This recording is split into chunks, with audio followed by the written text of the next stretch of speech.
24 फरवरी 2026 की रात को करीब 10 बजे का वक्त होता है, जब एक शादी प्रोग्राम में डीजे बज रहा होता है। चारों तरफ खुशियां होती हैं। जो दुल्हा दुल्हन होते हैं वो स्टेज पर बैठे होते हैं। दोस्तों, यहाँ पर उनके फोटोग्राफ्स भी खींचे जा रहे थे, आशीर्वाद भी उन्हें दिया जा रहा था। लेकिन अचानक ही यहाँ पर अपने मुंह पर गमछा बांधे हुए एक लड़का इस शादी समारोह में पहुंचता है और इस दुल्हन के पास पहुंचकर इसके पेट पर पिस्टल लगाकर तुरंत ही गोली चला देता है।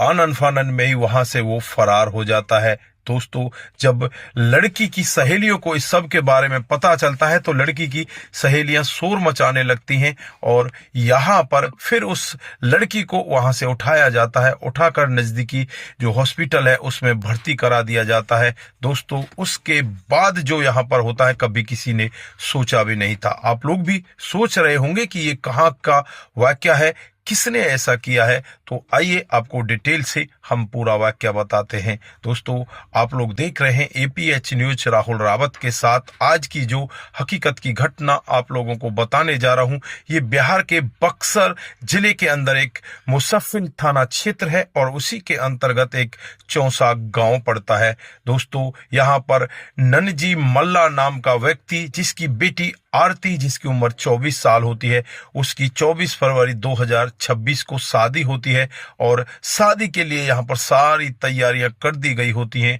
रात को यहाँ पर बारात आ जाती है। जो बारात आती है उत्तर प्रदेश के बलिया के सैनमपुर गांव की होती है और रात को 10 बजे यहाँ पर बड़ा ही मजा आ रहा था लोगों को, क्योंकि धूमधाम से शादी चल रही थी। इधर खाना चल रहा था, इधर डीजे बज रहा था और इधर स्टेज पर दुल्हा दुल्हन होते हैं। दुल्हन के साथ उसकी बहुत सारी सहेलियां होती हैं। तभी वहां पर अचानक ही एक लड़का आता है और लड़का आने के बाद स्टेज पर चढ़ जाता है और इस दुल्हन के पेट में गोली मार देता है। डीजे की आवाज से ज्यादा लोगों को गोली की आवाज नहीं आती, लेकिन यहाँ पर जो दुल्हन की सहेलियां होती हैं उन्हें इस पूरे मामले का पता चल जाता है और दुल्हन जमीन पर गिरने लगती है। आनन फानन में ही उसे नजदीकी प्राइवेट हॉस्पिटल में ले जाया जाता है, लेकिन रास्ते में उसे जब पूछा जाता है कि वो लड़का कौन था, किसने तुझे गोली मारी है, तो यहाँ पर वो लड़की उस लड़के का नाम बता देती है। जब इस लड़की से रास्ते में घर वाले पूछते हैं कि बेटा किसने ऐसा किया है, क्या तू उसे जानती है, तो ये लड़की एक लड़के का नाम लेती है और कहती है कि उसी ने ये सब काम मेरे साथ में किया है, जिस लड़के का नाम दीन बंधु होता है, जो इस लड़की का प्रेमी होता है। और उसके बाद रास्ते में ही ये लड़की अपनी सांसें छोड़ देती है। आनन फानन में ही यहाँ चारों तरफ लोगों का हुजूम जुड़ जाता है। चारों तरफ लोग बाग यहाँ पर यही कहने लगते हैं कि इस लड़की के साथ बहुत गलत हुआ है और उसके बाद पुलिस हरकत में आ जाती है। दीन बंधु के जो पिता होते हैं रमा शंकर चौधरी, उनको गिरफ्तार कर लिया जाता है। गिरफ्तार करने के बाद जब उनसे पूछताछ की जाती है तो यहाँ पर वो यही कहते हैं कि हमें तो इस सब के बारे में कुछ पता ही नहीं है। इधर जब लड़की के परिवार वालों से पता किया जाता है तो एक बहुत ही चौंकाने वाला यहाँ सत्य दिखाई देता है।